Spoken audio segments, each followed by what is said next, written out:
Hi there, Sanmonani Molweni. Welcome to Fix channel. If you're new here, please subscribe before the end of the video. If returning, thank you for love and support. I appreciate you. Tanoni Simbo, the uncut kababa umseleku ephume yesterday. So umseleku sekunendaba la athi khona mayeni uhlohla umpomelelo.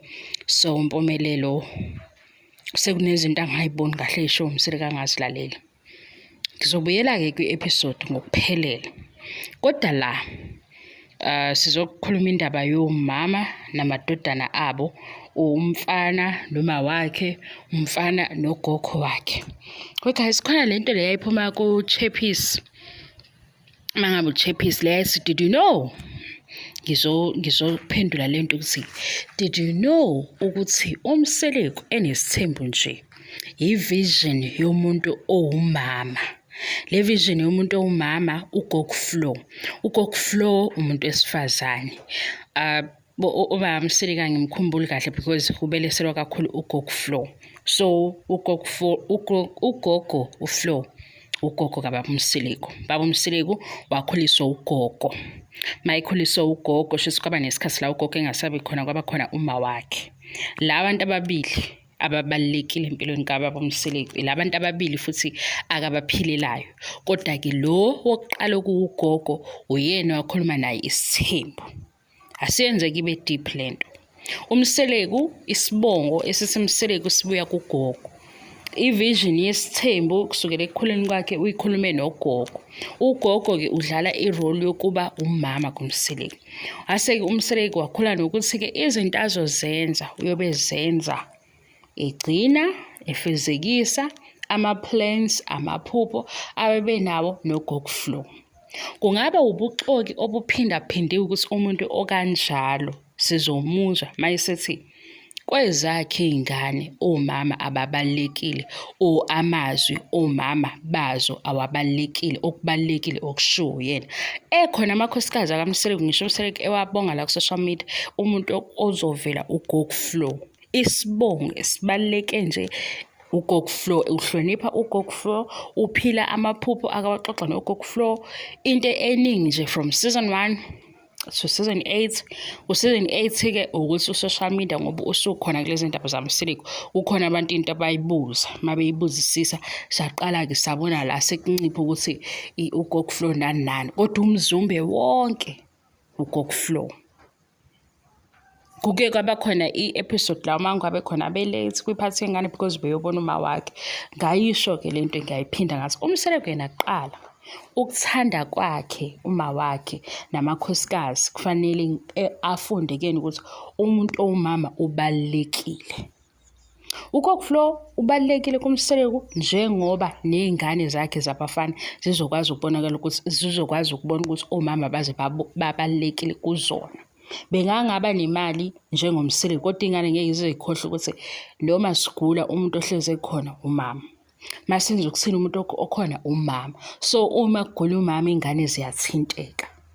Into esihlulayo ukuthi mase silalela uthando nesithembu siyahluleka ukusada nobuxoki. Ubuxoki yilobo ukuthi uMseleku manje uzothi uma kalo ujika lo yena ebephila iphupho likama wakhe ngoba uGogo Flow la kule video sizombeka ezumama kaMseleku. uMseleku uphila iphupho alixoxa noGogo Flow. Even izinto ayibhala ku social media uGogo Flow akamshindawo. Noma ngabe correct amakhosikazi akhe noma ngabe correct izingane uGogo Flow akamshindawo. Kodwa izingane ngoba uMseleku uye onemali.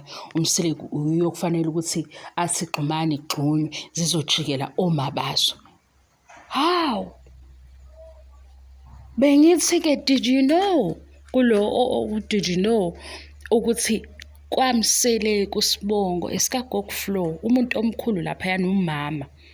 Yabo nje makhulunywa ngezindleziyelo bayazi sibuka nabo uthando nesithembu kuze kushiye ukuthi hawu uGogo Flow ngisho benza amahlaya ku social media bethi hawu izingane zenze TikTok challenges uGogo Flow sebenza ukuthi umpumelelo wena uma wakhe kufanele amflathele. Why? Mhlawumbe uma wakhe akanayo imali eningi uma wakhe akanayo say uma nawo kumehluko omunye. Uma sekufika la ekuthiweni ke ingane yenze njani Ubaba ushaya ihlombe uma ingane iba ney'ntombi eziwu-5. Umama uba worried ngokuthi ingane izoba nama-STIs or STDs. Uyawubona umehluko? Uma ingane iba ney'ntombi eziwu-6, ubaba uyajabula ngoba ifuze yena. Umama ukhathazeka ngani? Kuzokwenzeka le ngane ibe nengane iyingane. Mase yenzenjani? Because ukuba umzali sekufika nama-responsibilities amaningi. Uyawubona umehluko? Uyawubona umehluko? Kunomehluko omkhulu. Kodwa mina bese ngithi mhlampe iwubuxoki uma izophuma kumseleko indaba yokuthi umama agxeke ingane mhlampe elalela uma wayo, noma aza kubale lokho thina sibe sazi ukuthi uthando nesithembu luqala ophambili. Abanye baze bathi mhlampe nayo le yesithembu iyoshintsha uma kungenzeka phela ukuthi kusayiphupho likaGogo Flow. Uma sekushintsha kuba yiphupho likaGogo Flow, uyothini esezisho ngayo? Ngoba yonke into eyenzakalayo umuzi kaGogo Flow, umuzi kaGogo Flow. Shuthi-ke olwandle bona kufanele bengezwa ngomacele, ompumelelo kufanele bengezwa ngomayini okuwuma babo. Bona belalela ubaba wabo kuphela ngoba ubaba wabo uyi-provider, ubaba wabo unemali. Yayenza isense leyo nto? Ungathi umuntu abamlandelayo yonke into phambili, emuva, ka-left, ka-right, ubeka uGogo Flow. UGogo Flow uye oyi-foundation yayo yonke into, yizwi likaGogo Flow. Kukhalwa kiwe kuGogo Flow, kuyobiwa emsamo kuhamba kuyobikwa kuGogo Flow. Kodwa-ke iy'ngane zala zona azibe nomqondo wokuthi abazali babo ababalulekile okuwomama. Yayenza isense leyo nto? Umsamo uGogo Flow, izindlu uGogo Flow, iy'moto uGogo Flow, yonke into uGogo Flow. Umuntu owumama loyo okhulisa umseleko. Kodwa-ke lezi ngane-ke zona ezikhuliswa omama azo kumele zingabalaleli kakhulu ngoba ophethe ngiyayazi le nto-ke iyashoyo iyakhulumeka ngesingisi esiqondile. Yimi kosala kwi-English masingathe siyichaze ngesingisi yonke le nto.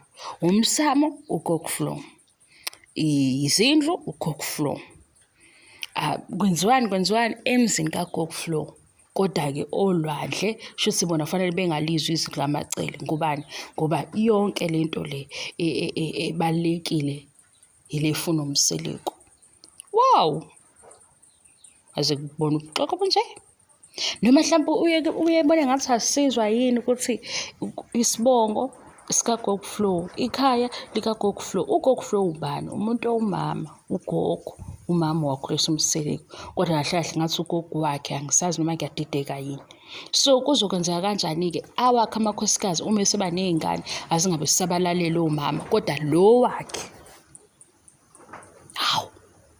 Phela laphayana i-manipulation iyasebenza kwisithembu. Mhlawumbe uma useno-20, 30, 40, yabo wathi 40 khona into eyenzeka kumqondo womuntu wesifazane masefike ku-40, kuphenduka amatafula,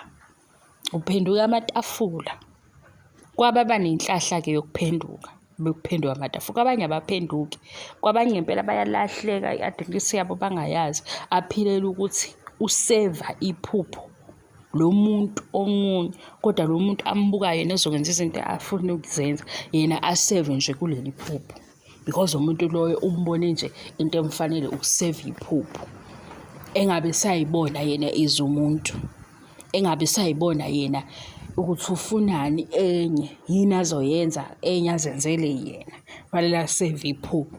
The minute esisukumema ngey'nyawo esey'mela ukuthi kahle ngumuntu nami nginezinto engiyifunayo, nami ngifuna lokhu, nami ngithanda lokhu, kuyajika-ke ngoba lo obesejwayele ukuthi kuthiwa yes kuyona yonke into eshiwo yena, ubona ngathi useyadelelwa, ubona ngathi useyajikelwa, ubona ngathi enye into-ke guys, enye-ke into engafihleki, ingane kagogo ayiwazi uno. Ingane kagogo nje ayiwazi uno. Mhla kuthiwa no kwingane kagogo, singakhala sonke. Ingane kagogo kuya ngisho kulo leli diet e-KZN ebaluleke kakhulu. Kwathiwa mhla kulo kuhamba uma wakhe kwakufanele kukhalwe isikhathi eside. manje angazi ukuthi indaba omama kufanele bebukele phansi ngoba phela umlando womama ucishe ngey'ndawo. Lo wase-KZN omkhulu ongasekho-ke naye owakhothama kudala, kodwa nje kuyaziwa ukuthi isililo sikabani. Kwakukhothama uma wakhe, wasikhothama uma wakhe kwakufanele kukhalwe isikhathi eside ngoba uma wakhe wuye wayeseduze kwakhe emthanda uma wakhe. Nasibuye sixake kulabo baba base-KZN ukuthi yindaba bona belwe nesithunzi somama or belwe nomuntu owumama. Yini eyenzekile kubo, kwenzakaleni ngoba lento ayifihleki ndawo. Nangisho omunye ubaba esembukayo kuhamba phambili ugogo wakhe. Ugogo wakhe wayefana noma wakhe empilweni yakhe ngoba emenzela izinto eziningi wamkhulisa. Ezakhe iy'ngane senazo seshadile unomuzi akasafuni zilalele omama bazo. Kodwa into esiyaziyo ukuthi umama uhleze eyifisela into enhle ingane yakhe. Akekho umama ofisela ingane ukuthi yenze kabi. Akekho futhi umama othandela ingane izinto ay'bonayo ukuthi zizoyi-destroy. Fanele le video, bye.